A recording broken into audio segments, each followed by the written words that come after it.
जनता के लिए हम कोई टैक्स नहीं लगा रहे। जनता पहले ही टैक्सों के बोझ के तले दबी हुई है। और पढ़ाई की सिस्टम, एजुकेशन की बात करें, स्कूल ऑफ एमिनेंस खोल रखे हैं हमने, लगभग 100 के आसपास हो जाएगा। 117 हमारी विधानसभा, हर विधानसभा में एक हो जाएगा।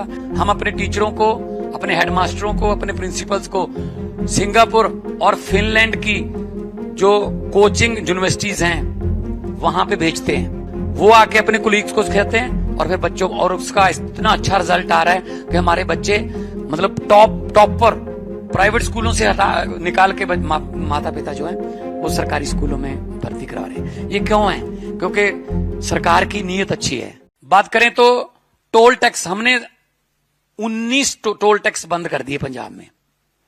67 लाख रुपीस पर डे पंजाबियों का बचता है। जो टोल टैक्स ओवर चल गए थे, जुर्माना भी किया उनको कि आपने ओवर कैसे चला लिया इतना, क्योंकि पहले मिले हुए थे। वो दिन मांगते हैं। कभी भी टोल टैक्स वाले आपको एक्सटेंड करवाने के लिए आएंगे, वो साल या महीने नहीं कहेंगे, वो कहेंगे जी हमें 412 दिन दे दो। हमें लगता है 412 दिन है, लेकिन ये 1.25 साल है। तो 412 में से 200 आपके सर, 212 मेरे, ऐसे चलता था पहले। नूरा कुश्ती मिलके खेलते थे।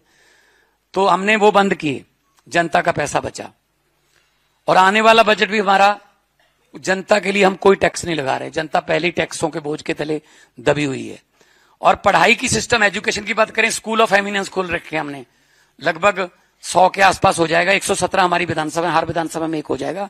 हमारे सरकारी स्कूलों के बच्चे नीट, हमारे सरकारी स्कूलों के बच्चे JEE Main, JEE entrance test clear कर रहे हैं। हम अपने टीचरों को, अपने हेडमास्टरों को, अपने प्रिंसिपल्स को सिंगापुर और फिनलैंड की जो कोचिंग यूनिवर्सिटीज हैं वहां पे भेजते हैं बैचेस में। अभी अप्रैल में अगला बैच जाने वाला है, ताकि पढ़ाई के नए नए तरीके सीख के आए। वो पुराना जमाना चला गया, गाइडों पे निशानियां लगाने वाला, रट्टा लगाने वाला। वो आके अपने कुलीग्स को सिखाते हैं और फिर बच्चों, और उसका इतना अच्छा रिजल्ट आ रहा है कि हमारे बच्चे मतलब टॉप पर प्राइवेट स्कूलों से निकाल के माता पिता जो हैं वो सरकारी स्कूलों में भर्ती करा रहे हैं। ये क्यों है? क्योंकि सरकार की नीयत अच्छी है। हम सब नॉन पॉलिटिकल लोग हैं। अरविंद जी इनकम टैक्स से कमिश्नर थे, मैं फेमस आर्टिस्ट था, कोई ये भी मेरे आर्टिस्ट भाई हैं।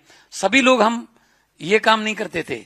ये काम हमको इन्होंने करवाने के लिए मजबूर किया कि सड़कों पे बैठकर कानून नहीं बनते, जीत कर आइए। जब हम जीत कर आने लगे, कहते अब इनको हराइए। तो ये क्या, मुझे समझ नहीं आ रही। तो नीयत अच्छी है। हम जनता का पैसा जनता के नाम करते हैं, पैसा बचाते हैं हम, कि जब पब्लिक का पैसा है बचाओ। अरविंद जी ने जब दिल्ली में ओवरब्रिज बन रहे थे तो दोबारा जब एआई से या इंजीनियर जो लेटेस्ट टेक्नोलॉजी के साथ जब उनका दोबारा अंदाजा लगा के उनका एस्टिमेट करवाया गया, 200 करोड़ रुपया बचा। 200 करोड़ की बिजली और दवाइयां फ्री कर दी। ऐसे घर चलते हैं जैसे हमारे बुजुर्ग जो घर के मुखिया होते हैं वो घर को चलाते हैं। इतना बजट है, इतना खर्चना पड़ेगा तभी हमारा घर चलेगा। एक परिवार की तरह देश चलता है। लेकिन यहाँ 3-4 परिवार जो है वो बहुत अमीर और अमीर हो रहा है, गरीब और गरीब हो रहा है।